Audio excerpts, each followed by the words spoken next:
Olá, meus amores, meus amados quartos anos da cidade de Feira de Santana. É com enorme alegria que a gente recebe vocês aqui no nosso canal para mais um momento de muito aprendizado. Eu sou a professora Mirte e hoje nós teremos aula de Ciências Humanas. Vamos à aula? Na aula de hoje, nós falaremos sobre a estrutura administrativa das terras brasileiras no período colonial e seus impactos na atualidade. A gente vai entender como é que funcionava essa estrutura administrativa, como é que essas terras brasileiras elas eram administradas, né, durante aí o período colonial. Esse período colonial que iniciou aí em 1530. Lembrando que quando houve a descoberta, né, vamos dizer assim, quando o Brasil foi encontrado, lá em 1500, não se teve ainda o interesse em colonizar essas terras, porque os portugueses eles estavam mais preocupados com as especiarias que eles iriam encontrar nas Índias, uma vez que essas especiarias traziam muitos lucros, né, altos lucros para Portugal.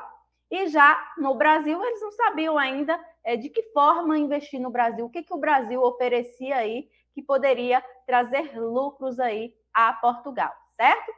Então, lá em 1530, começou-se esse processo de colonização, já com a divisão do território, onde o Brasil foi dividido em 15 capitanias, que são as capitanias hereditárias.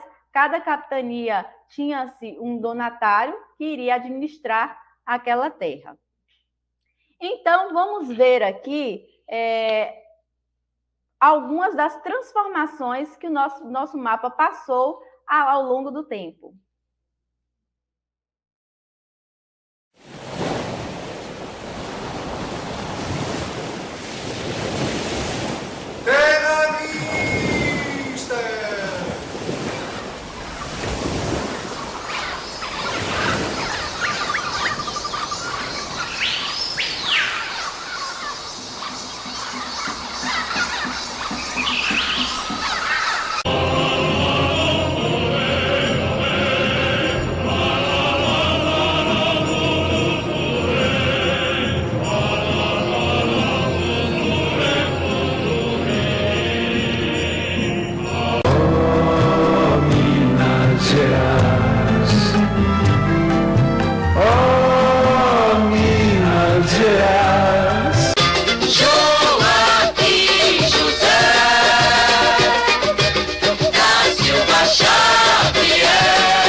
Viver fora d'água fria. Arre, arre, passarinha.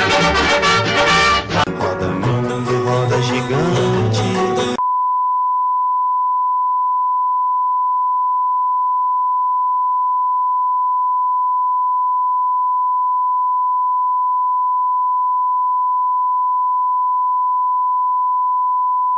Uma vez Flamengo, sempre Flamengo.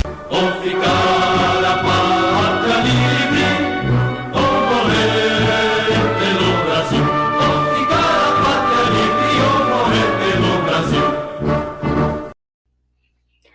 vocês puderam ver algumas das modificações aí que o nosso país teve, né? Essas mudanças que ocorreram aí ao longo do tempo, desde a época das capitanias hereditárias, das 15 capitanias hereditárias, onde o Brasil foi dividido aí em 15 capitanias, cada capitania tinha seu donatário. Lembrando que o Brasil, ele tal qual ele está hoje, todo esse território não era ainda pertencente ao Brasil naquele período. E aí vocês puderam ver que ao longo dos anos eles foram conquistando aí novos territórios, né? Eles nesse caso, conquistavam territórios novos ou perdiam outros territórios até chegar o Brasil que nós temos hoje aí, que pode ser apresentado aí, visto aí a partir dessa imagem, no ano de 1990, onde nós já tínhamos aí todos os estados que nós temos hoje, né? Relembrando aqui, o que foram as capitanias hereditárias? As capitanias hereditárias foram os territórios, né, que foram divididos aí, o Brasil foi dividido em 15 capitanias, cada capitania hereditária tinha um donatário, mas lembrando que quando a gente fala donatário, não significa que ele era o dono da terra, que ele podia fazer tudo o que ele quisesse na terra, não. É como se ele ganhasse essa responsabilidade de administrar essa terra, sendo que não se tinha nenhum tipo de incentivo financeiro aí vindo da coroa portuguesa. Mas ele tinha a função aí de distribuir território, né, as chamadas sesmarias, né, e tentar fazer crescer. Cada um tinha que fazer crescer aí o seu território e também impedir que houvesse invasões. Naquela época, o Brasil ele foi dividido em duas partes, através do Tratado de Tordesilhas, que é um assunto que vocês vão ver em séries posteriores a essa, né? Onde o Brasil foi dividido aí, uma parte era da Espanha e a outra parte era de Portugal. Essa parte que era destinada a Portugal é que foi dividida aí em 15 capitanias hereditárias. Os 15 lotes de terra, chamados de capitanias hereditárias, porque podiam passar de pai para filho mais velho, certo? Por isso que recebia esse nome, capitanias hereditárias. Eram terras que eram passadas de pai para filho. Por isso que seria capitanias hereditárias. Hereditário é aquilo que é passado de pai para filho. As terras foram concedidas para 12 pessoas que eram chamadas de donatários, né? Esses 15 lotes. E cada donatário era responsável aí por sua capitania. Nas capitanias hereditárias, quais eram as funções dos donatários? Vocês sabem qual era a função de cada um deles ali? A responsabilidade de desenvolver sua capitania era uma das responsabilidades desse donatário. Ele era responsável por desenvolver essa capitania, gerar lucro aí para a coroa portuguesa, investir ou atrair investimentos, criando toda a infraestrutura para garantir o desenvolvimento e a segurança de sua capitania. Lembrando que não se tinha nenhum tipo de incentivo financeiro aí da coroa portuguesa. A coroa portuguesa simplesmente dividiu aí o território em capitanias hereditárias, deu cada capitania aí, destinou, né, cada capitania a um donatário, e quem fazia esse investimento, quem cuidava da infraestrutura aí, seria este donatário. Eles também tinham a função de atrair pessoas para morar em sua capitania, distribuindo aí as terras, que eram chamadas de sesmarias, e cobrando impostos de quem fixasse moradas nelas, né? E esses impostos eram repassados também para quem? Para a coroa portuguesa. Os donatários, eles não tinham posse da terra. Como eu disse a vocês, eles não eram os donos da terra. Eles tinham apenas o direito de se fixar e administrar a terra da melhor forma possível, né? E dentro de sua capitania, o donatário, ele era aí a maior autoridade administrativa e jurídica e respondia apenas ao rei de Portugal. Então, quem era o chefe maior dentro de uma capitania seria esse donatário. Ele que era a autoridade administrativa, ele que era a autoridade jurídica dali, quem decidia tudo era esse donatário. Ele respondia apenas ao rei de Portugal. Só o rei de Portugal poderia mandar aí no donatário, vamos dizer assim. Entre as 14 capitanias, apenas 2 tiveram resultados econômicos expressivos de imediato. A de Pernambuco, que prosperou por causa da produção de açúcar nos engenhos, né? Que se investiu nisso aí, foi lá em 1530, 1533, mais ou menos, que chegaram as primeiras mudas aí de cana-de-açúcar, que foi a atividade econômica aí que se investiu no Pernambuco, e por isso houve essa produção de açúcar nos engenhos, e assim ela conseguiu prosperar. E também a de São Vicente conseguiu prosperar em virtude da comercialização que havia de índios como escravos, porque naquela época tentava-se escravizar os índios, né, para fazer esse trabalho braçal. Esse insucesso pode ser explicado pela junção de alguns fatores. Que fatores são esses, Pro? Primeiro, a inexperiência administrativa de muitos donatários que não tinham experiência nenhuma em administrar um território. Muitos deles nem vieram para o Brasil. A falta de comunicação interna e a dificuldade de comunicação com Portugal também foi outro fator que fez com que não se tivesse sucesso, né? A escassez de recursos para promover o desenvolvimento das capitanias, uma vez que, como eu tinha dito, né, não se teve um incentivo financeiro aí, um investimento financeiro vindo aí por parte da coroa portuguesa, e devido aos conflitos com os indígenas aí, que ocorreram justamente por causa dessa tentativa de se escravizar os indígenas. E o Brasil hoje? Como é que está o Brasil hoje? Será que a gente poderia fazer uma relação entre o Brasil daquela época, da divisão das capitanias, onde se tinham os donatários, e o Brasil de hoje? Será que tem alguma relação aí entre o Brasil daquela época e o Brasil de hoje? Vamos entender aqui. Primeiro, o Brasil naquela época foi dividido em 15 capitanias hereditárias. Cada capitania hereditária tinha um donatário, que era o seu chefe. Hoje, o Brasil ele é dividido em regiões, e essas regiões são subdivididas aí em estados. Nós temos as regiões Norte, Nordeste, Centro-Oeste, Sudeste e Sul, que a gente já estudou em uma outra aula de Ciências Humanas, e cada região dessas 5 regiões, elas vão conter, né, vão ser constituídas aí a partir dos estados, né? Por exemplo, o Nordeste, nós temos aí 9 estados que vão compor o Nordeste, né? O Sudeste, nós temos 4 estados que compõem aí a região Sudeste. A Sul, nós temos 3 estados que vão compor a região Sul. Nós temos 3 estados, mais o Distrito Federal, que compõem aí a região Centro-Oeste.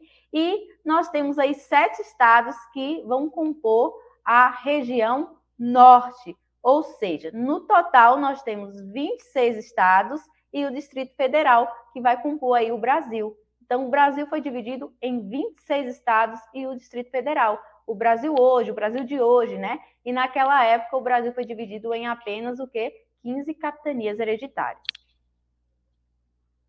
Aqui nós temos os estados do Brasil.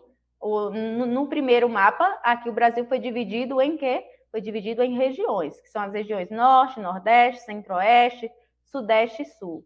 Aqui nesse segundo mapa, o Brasil já está dividido aqui em estados, certo? É claro que aqui a gente pode também notar, observar aqui ó, as regiões, onde nós temos região Norte, de verde, região Nordeste, de azul, Centro-Oeste, amarelo, de vermelho aqui a região Sudeste, e de roxo aqui nós temos a região Sul, certo?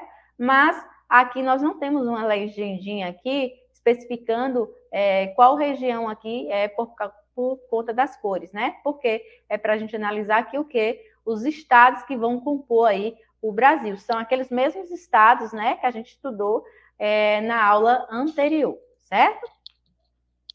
As regiões, então, elas vão ser divididas em estados.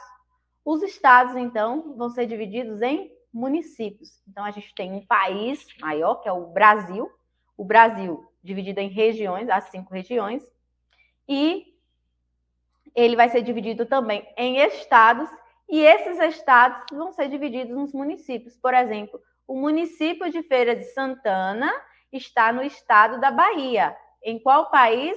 O país é o Brasil, certo?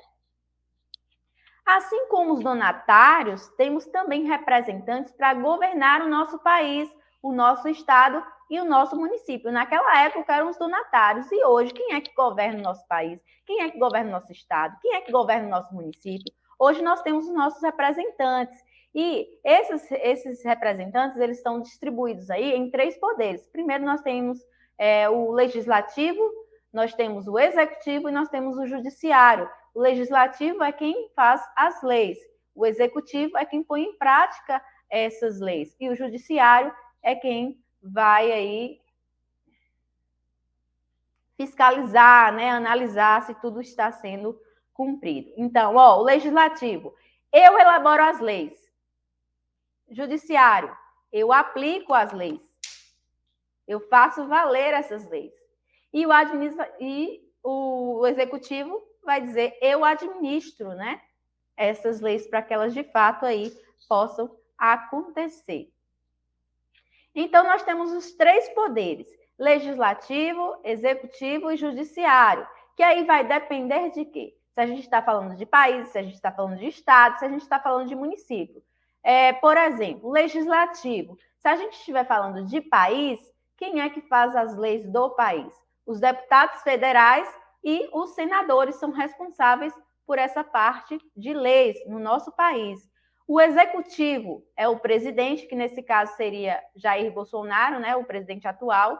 No judiciário, nós temos aí o Supremo Tribunal Federal, isso aí se falando de país, Brasil. Mas se a gente for falar do estado da Bahia, por exemplo, nós temos os deputados estaduais que vão elaborar as leis aí do estado. Nós temos como executivo os governadores, que no caso da Bahia é Rui Costa, e o judiciário aí nós vamos ter os tribunais estaduais.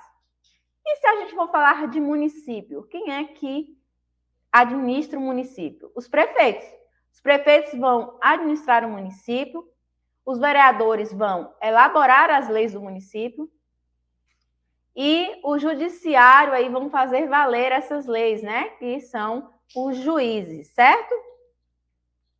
E você sabe quem está com o poder executivo na sua cidade? Você sabe quem é o prefeito da sua cidade? Quem é o vice-prefeito da sua cidade? Nós temos aqui a imagem, né? Eu acredito que vocês conheçam. Quem não conhece ainda, vai conhecer a partir de agora. O prefeito da nossa cidade é Colbert Martins. E o vice-prefeito, Fernando de Fabinho, que são esses 2 aqui que estão na foto. Primeiro, o Colbert, e o segundo aqui, Fernando, que é o vice-prefeito da nossa cidade. Qual a função do prefeito?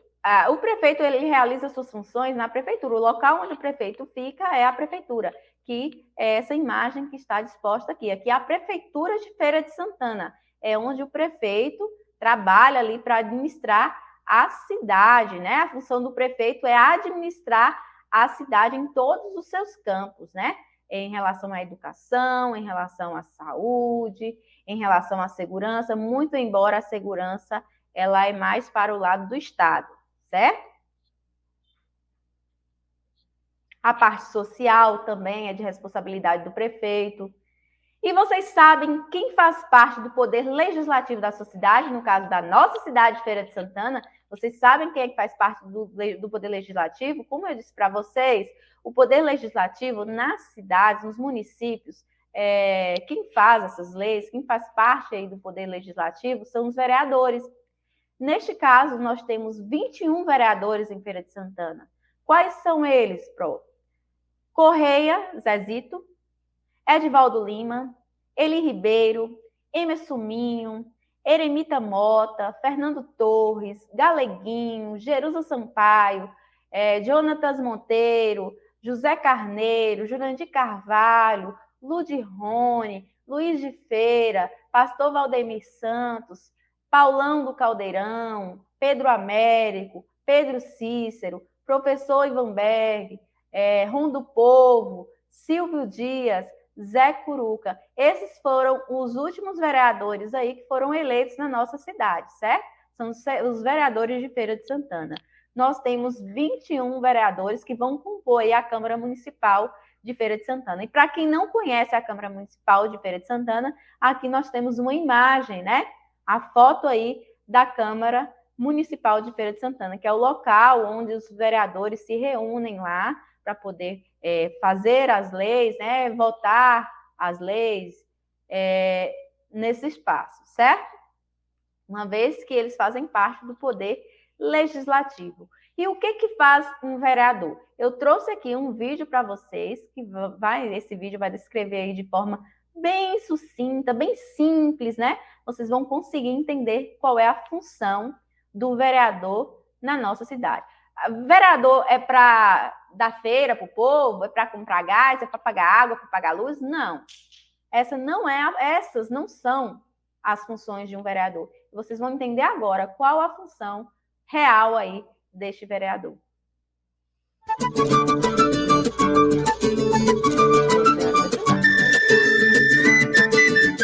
Faz um vereador, hein? Essa é uma pergunta que você deve se fazer o tempo todo.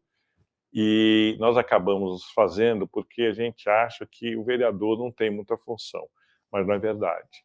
Na verdade, primeiro, porque as cidades estão tomando um espaço fundamental na política como um todo. São mais de 85% da população do Brasil que moram nas cidades e todas as políticas públicas, aquilo que atinge o cidadão, acontece nas cidades.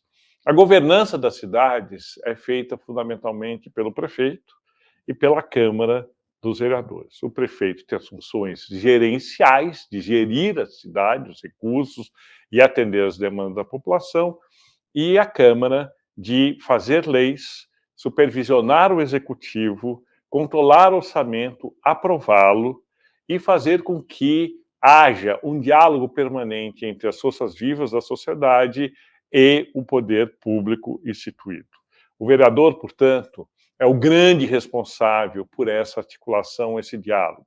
E ele se dá nos conselhos municipais. Os conselhos municipais eles foram criados na Constituição de 88 para melhorar o controle social da população sobre o trabalho do executivo. E não só controlar, também contribuir com ideias, quer dizer, fazer uma oxigenação entre a população e a prefeitura.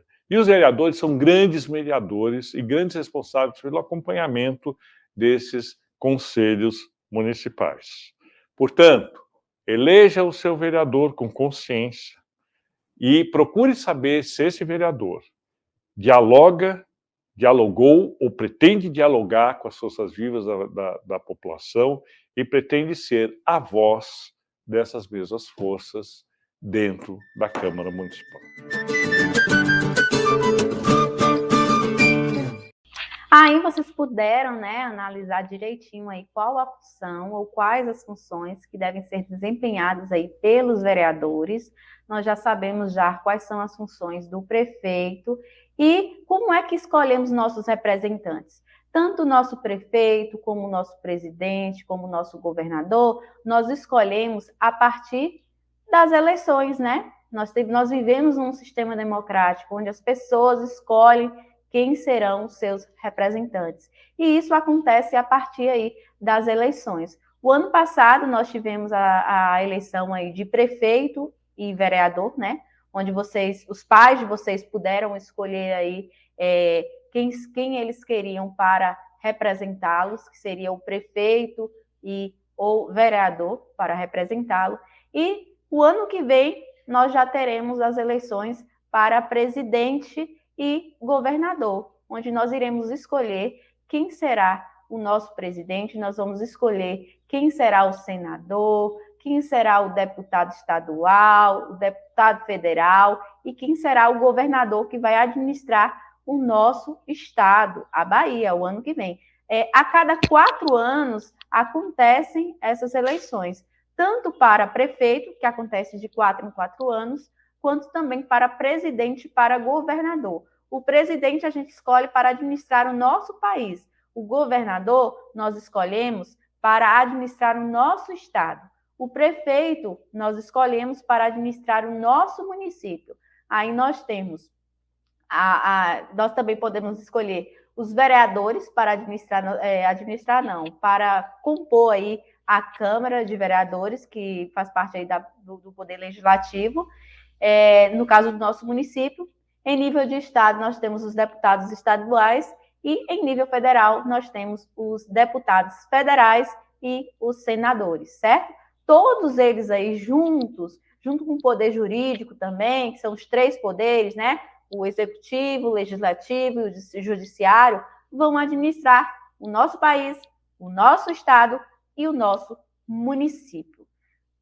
Entenderam aí a relação que há aí entre aquela época do período colonial e o Brasil de hoje? Assim, que transformações ocorreram no Brasil desde o período colonial? Houveram diversas transformações, tanto na parte física, na estrutural, de como o Brasil ele se organiza politicamente. A gente for analisar o mapa geopolítico, a divisão política do Brasil, onde hoje nós temos 26 estados e um Distrito Federal. Naquela época, nós tínhamos o quê? As 15 capitanias hereditárias. Naquela época também nós só tínhamos o quê? Os donatários. Cada donatário iria administrar a parte que lhe cabia, né? Que no caso seria a sua capitania hereditária.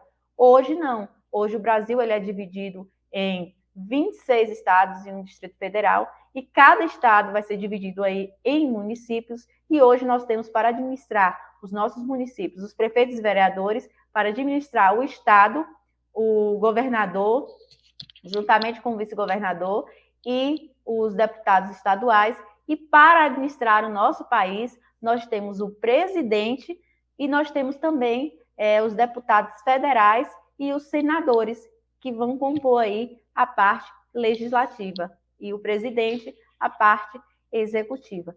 Todos eles, junto com o Poder Judiciário, vão fazer parte, né, desse grupo que administra o Brasil. Então, o Brasil deixa de ser administrado por 12 donatários, que foi naquela época se tinham 12, eram 15 capitanias, porém tínhamos 12 donatários, e hoje o Brasil vai ser administrado com tanta gente, né? Porque nós temos muitos prefeitos, nós temos muitos governadores e nós temos o presidente, o vice-presidente e ainda os deputados federais, deputados estaduais, senadores, vereadores, prefeito, vice-prefeito, governador, vice-governador, presidente, vice-presidente. Olha quanta gente para administrar o nosso país. Olha o quanto o Brasil mudou desde aquele período colonial. Mudou bastante, né? Mas a gente ainda consegue analisar, assim, verificar algumas relações ainda com aquele período, certo? A nossa aula, ela vai ficando por aqui. Essa aula de ciências humanas, certo? Mas daqui a pouquinho a gente volta com mais uma aula. Então, aproveite esse tempinho já para ir ao banheiro, tomar uma água, fazer um lanchinho ou almoçar, quem não almoçou ainda, e daqui a pouquinho a gente volta com mais uma aula, ó. Beijinho no coração de cada um de vocês e até já!